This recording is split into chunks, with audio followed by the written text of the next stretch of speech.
Attorney General Jeff Sessions today delivering a major unannounced blow to America's sanctuary cities. Sessions says he'll begin punishing cities that offer protections to illegal immigrants by holding back what could be billions of dollars in federal grants. And not only that, the money they've already received could potentially be clawed back. I strongly urge our nation's states and cities and counties to consider carefully the harm they are doing to their citizens by refusing to enforce our immigration laws and to rethink these policies. All right, there are roughly 300 sanctuary jurisdictions in the U.S., so will they stand up to the administration or cave into the pressure? Let me ask Richard Fowler, Fox News contributor and host of The Richard Fowler Show. Richard, welcome back. It's good to be here, Kennedy. How are you? Very good. Thank you very much.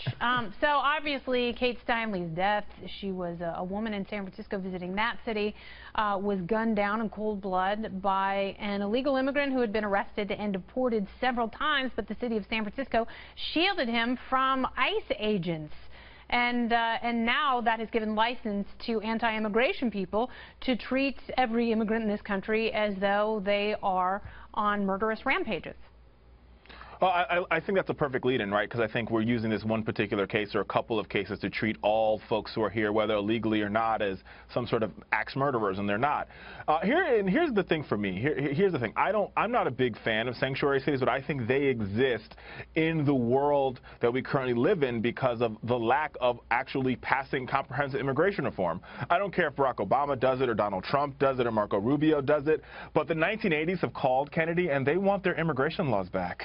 Well, actually, the 1980s saw amnesty from 2 Republican presidents in a row.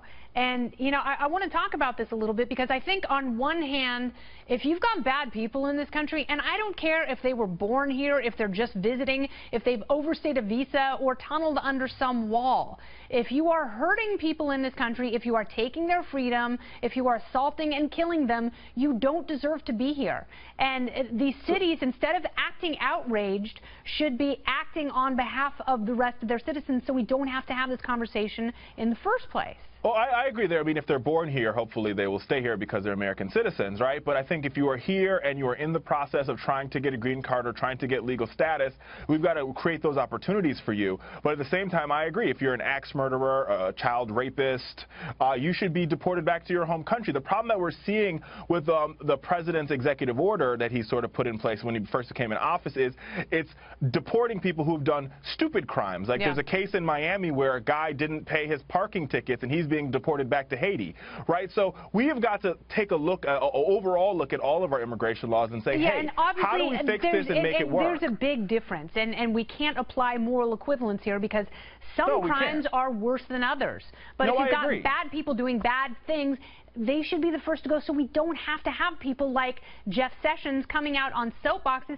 Jeff Sessions is an immigration hardliner. This is no surprise. This is what the president ran on. And, you know, these governors and mayors like Eric Garcetti and Bill de Blasio and Rahm Emanuel, they are digging their heels in for a political fight. Do you think there's any way that these 3 mayors of the 3 biggest cities in this country, they stand up or they give in? Well, I think they're going to stand up to this president, right? But here's what this president can do. Here's a political remedy to this. The president has the White House, he has the House, and he has the Senate.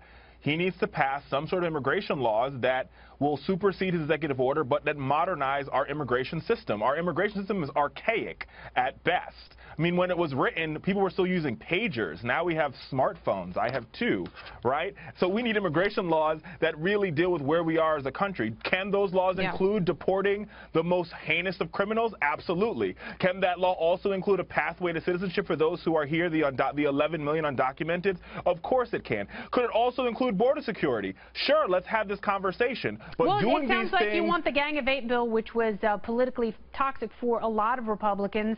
I think they're going to have to make, unlike tax reform, they're going to have to make smaller moves if they want to get this through. But you're right, it does come down to modernizing the immigration system. Richard Fowler, thank you so much. Good to see you, Kennedy. Always good to see you. Thank you.